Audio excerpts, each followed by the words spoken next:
From the RSNA, I'm Dr. Jana Ivanitsin, and this is Radiology Imaging Cancer. We are back in your feed with a special podcast episode. Today's interview was conducted by another wonderful trainee editorial board member, Dr. Mohamed Soliman, much better known to me as an interventional and diagnostic radiology resident at the Department of Radiology at New York Presbyterian Hospital Weill Cornell here in New York City, where I get to work with him clinically.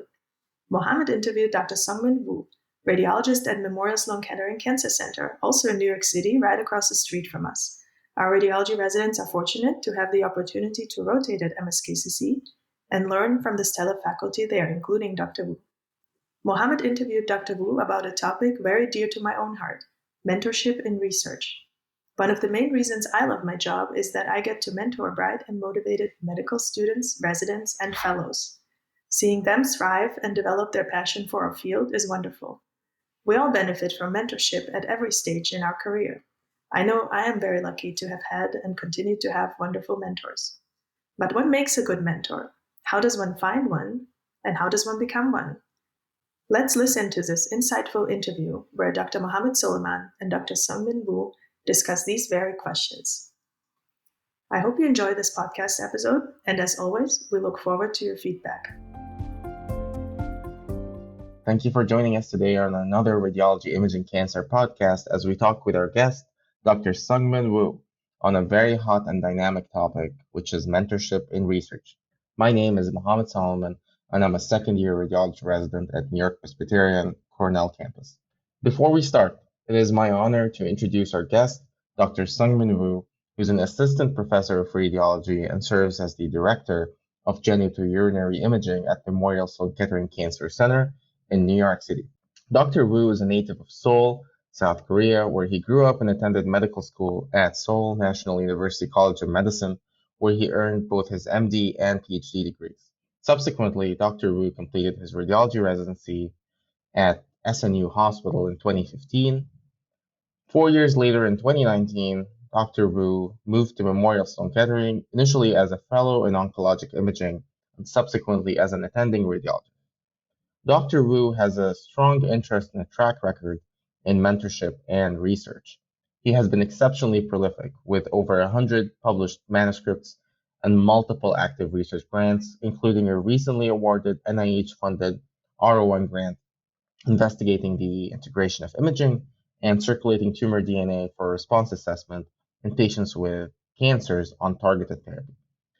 Beyond research, Dr. Woo is also actively involved in resident education and is highly popular amongst the radiology residents at New York Presbyterian. Thank you, Dr. Woo, for taking time to meet with us today.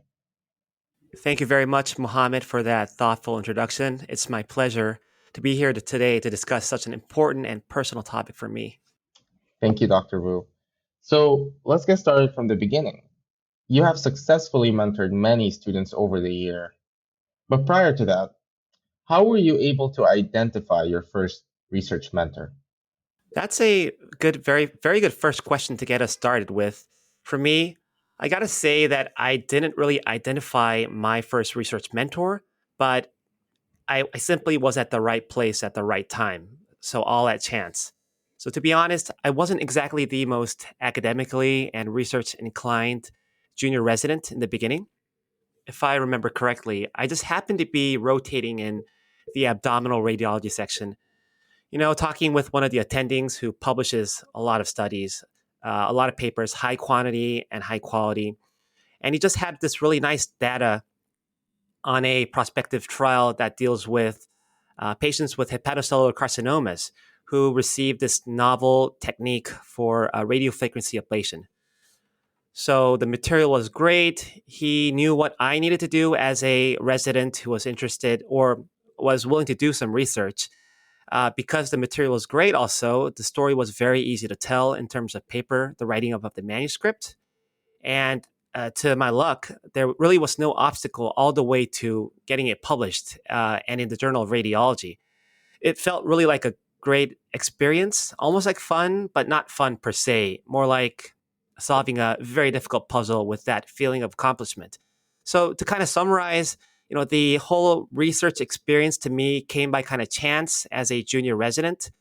I didn't really have the chance or way to figure out how to identify my first research mentor, but it came by chance. I was just at the right place at the right time, and I think that's the case for a lot of us. Thank you for that great explanation. I do have a follow-up question. What do you believe are some key features that trainees, including medical students and residents and fellows, should seek in a research mentor? And similarly, what are some key features that should deter trainees from a specific research mentor? Now, that certainly is an important question to ask. So it'll probably depend on the stage of your career. But for now, let's really focus on this specific scenario that we're touching on today in the point of view of a trainee or a junior radiology resident who's just getting started with research. Now, especially when you're a beginner in the realm of research, I think it would be beneficial to have a mentor who's an expert in a certain domain. It could be either clinical knowledge, radiological knowledge, or even within radiology, it could be something specific related to the imaging modality. But in the end, an expert in a certain topic. And of course, it would be really nice if that mentor has a lot of papers published on that certain topic and has routinely worked with trainees. Of course, none of these will guarantee that your mentor mentee relationship will ultimately be successful, but I think it's a good starting point.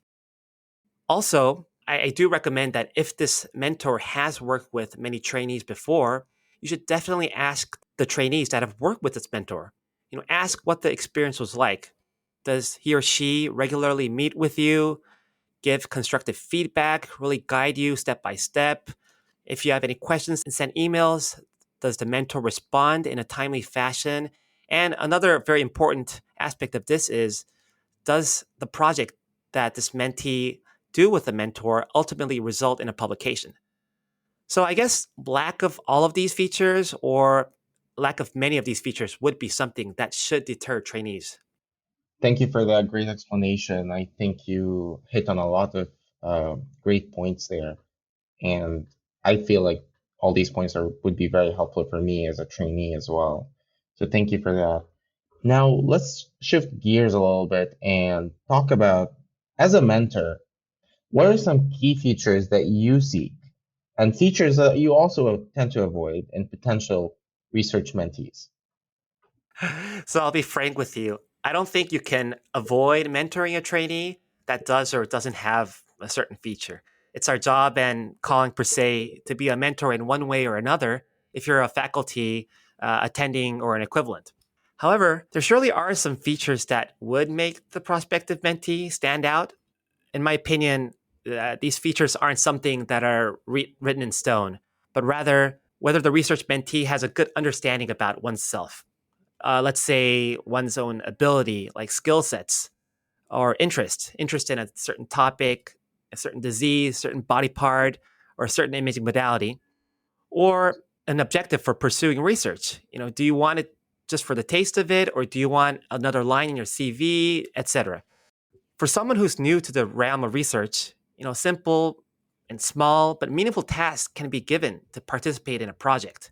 But for someone who has a certain skill set, let's say you can develop an app, let's say you're good at biostats or are really good at Photoshop, and you're interested in a certain topic, I think it's easier to get them involved in a more related and a relevant project.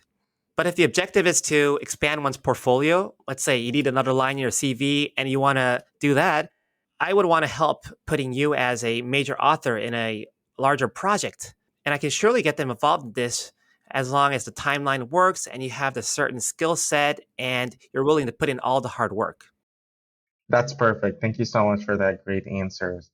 I feel personally that trainees frequently struggle with identifying research mentors because they themselves are unsure of what their academic interests are, and because they come from very diverse background of different undergrad degrees and different exposures when they were in undergrad.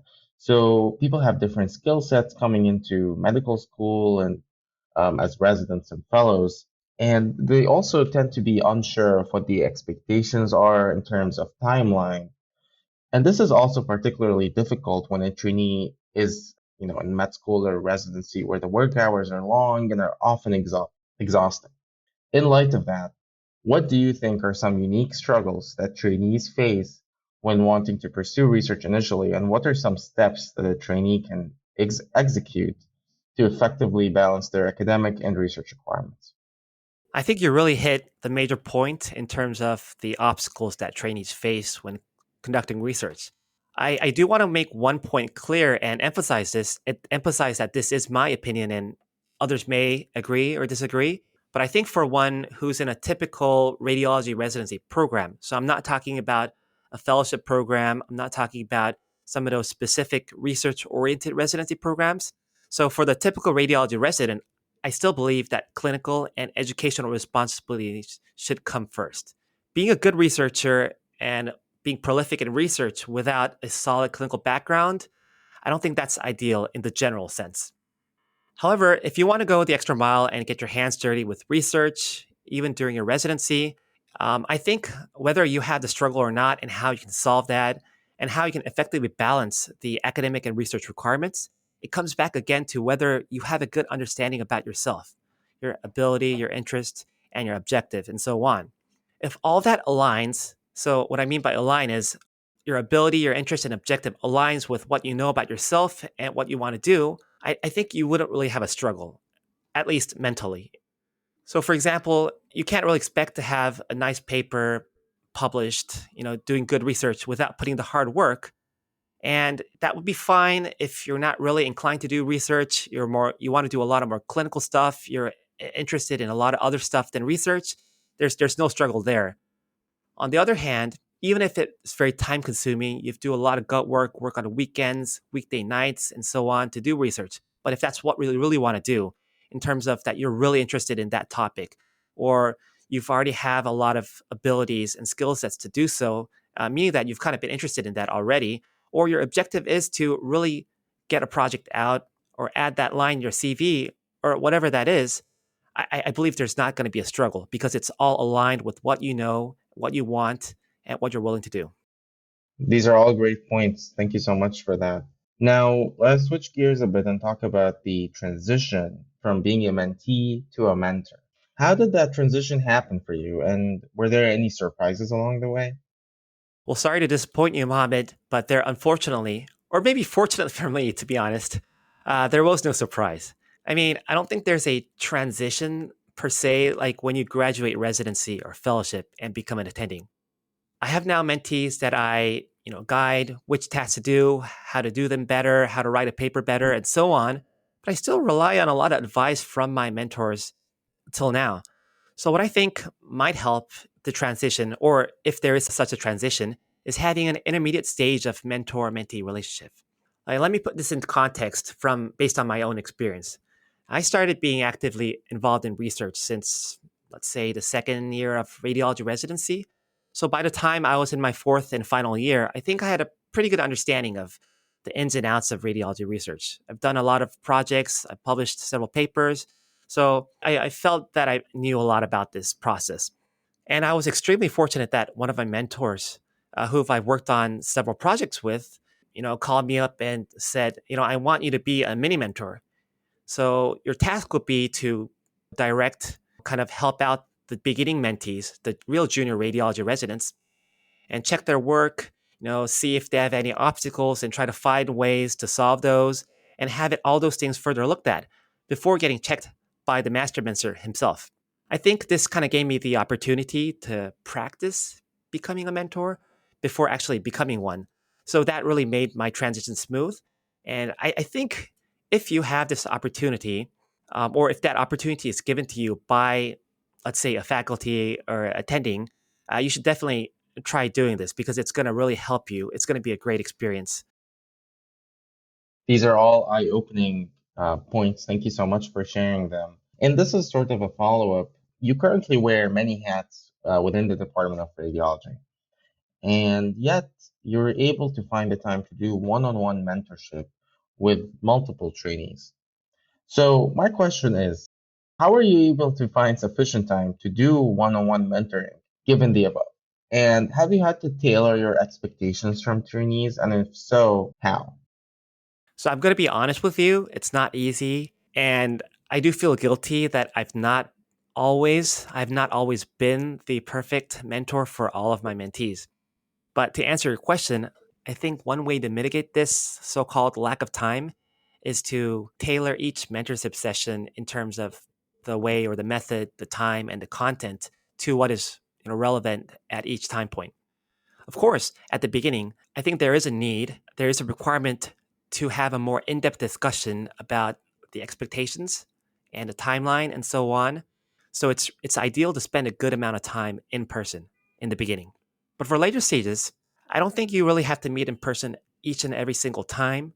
You can simply go over the progress, so doing a little bit of check-ins, finding ways to solve unanticipated problems, discuss the next steps by any kind of modality, phone, email, Zoom, whatever is efficient and that makes sense at that time at that point of time. One important aspect of this is that I think these meetings should be regular, and the how often or how regular they should be needs to be established at the beginning as part of the so-called expectations. But of course, we do need flexibility uh, as time passes by to have these ad hoc sessions, especially if you have unanticipated problems. Thank you so much, Dr. Wu, for taking time to speak with us today. I hope you all enjoyed this as much as I have. I've personally taken home a few very important points regarding the selection of a mentor and how to effectively manage my time as a junior trainee who is looking for a research project, and the emphasis on having a very frank discussion with the mentor on what my time responsibilities are going to be and what the timeline is going to look like to better ensure that both of us have a phenomenal experience. Well, thanks, Mohammed. It was a pleasure to talk with you about this exciting topic, and I certainly enjoyed this and hope that all our listeners will too. Thank you so much. This concludes today's episode. Many thanks to our guest host, Dr. Mohamed Soliman, and to Dr. Sungmin Woo for this fascinating interview, which I'm sure will help us all become better mentors and mentees. Thank you all for listening, and we look forward to your feedback as always via email or on MedTwitter. I'm Dr. Jana Ivanice, and this is Radiology Imaging Cancer.